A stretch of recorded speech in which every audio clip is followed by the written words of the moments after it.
अक्षय, जैसे अगर हम नॉर्मली जो सिम्टम्स की बात करें, सर्दी जुकाम होना, ठंड लगना, बुखार होना, ये तो बहुत कॉमन है। सो हम ये कैसे समझें कि ये अलार्मिंग सिचुएशन है, ये निमोनिया हो सकता है, या अब हमें डॉक्टर को कंसल्ट करना है?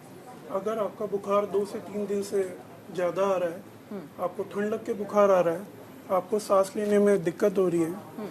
सांस लेते वक्त अगर आपको दर्द हो रहा है और आपको ऐसी खांसी हो रही है जो कि जिसकी वजह से आपको सांस लेने में दिक्कत है, और आपके ये सिम्टम्स कंटिन्यूसली 2 से 3 दिन से ज़्यादा चल रहे हैं,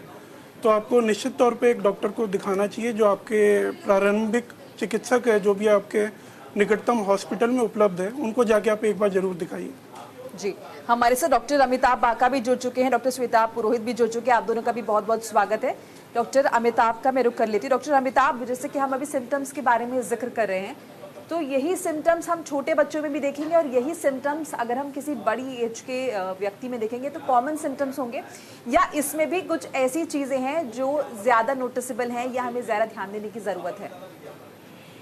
देखिए, जब हम लोग बड़े एज की बात करते हैं, जब ओल्ड एज की बात करते हैं, तो कई बार क्या होता है कि निमोनिया के सारे सिम्टम्स उनमें नहीं आते।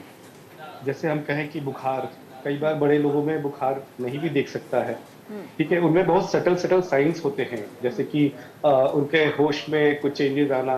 उनके मतलब मेंटेशन में, बिहेवियर में कुछ चेंजेस आना, खांसी होना और उनका खाना नहीं खाना, ये सब भी कुछ सिम्टम्स होते हैं जो ओल्ड एज में आप जो आपको हो सकता है और जो निमोनिया के कारण हो सकता है। तो बच्चों में और बड़ों में कई बार सेम सिम्टम्स नहीं मिलेंगे आपको। हाँ, अगर सेम सिम्टम्स मिल गए तब तो देखिए, जो उन्होंने सर ने बताया कि भाई जो सिम्टम्स होते हैं टिपिकल वो मिल गए तब तो बहुत अच्छी बात है, आप डायग्नोज कर लोगे। पर बड़े एज में हम लोग को सतर्क होना पड़ता है कि वो सारे सिम्टम्स हमें नहीं भी दिख सकते, और बच्चों में खासकर, क्योंकि बच्चे कई बार अपने सिम्टम्स प्रॉपरली बता नहीं पाते, तो हमें और भी चीजों का, और भी साइन और सिम्टम्स का ध्यान रखना पड़ता है।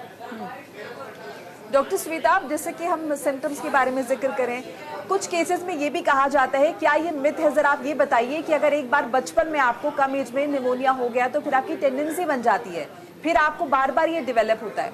रिकरेंस होती है इसकी? जी जी, ऐसा देखा गया है कि कई बार होता है कि बचपन में अगर किसी को निमोनिया हो गया है और वो लंबा निमोनिया है, तो उसकी वजह से बॉडी के अंदर ब्रोंकाइटिस नाम की एक बीमारी है, तो मतलब कुछ लंग्स के अंदर परमानेंट स्ट्रक्चरल डैमेज हो जाता है, जिसकी वजह से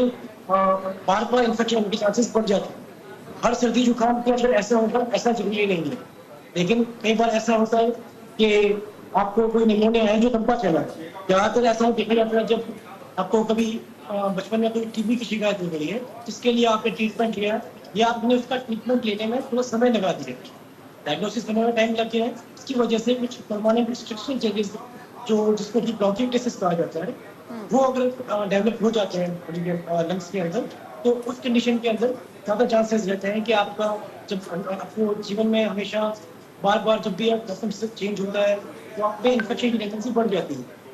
तो ये जरूर है, पर ये मिथ नहीं, मतलब हर बचपन में हर हुआ निमोनिया आपको ऐसा करेगा, ऐसा जरूरी नहीं है। लेकिन अगर कोई निमोनिया है जिसके लिए आपको लंबे समय तक इलाज लेना पड़ा है या हॉस्पिटलाइज होना पड़ा है, या आपको बचपन में ट्यूबरकुलोसिस की शिकायत हो गई थी जिसके लिए आपने इलाज लेने में देरी कर दी है, जिसकी वजह से परमानेंट स्ट्रक्चरल चेंजेस आ गए हैं, जब उसी समय उसी कंडीशंस के अंदर ऐसा होता है कि आपको बार बार ये ब्रोंकाइटिस डेवलप हो गया है और उसमें बार बार इन्फेक्शन है। पर जरूरी मतलब ये मिथ नहीं है, हर कंडीशन में ऐसा नहीं है, ऐसा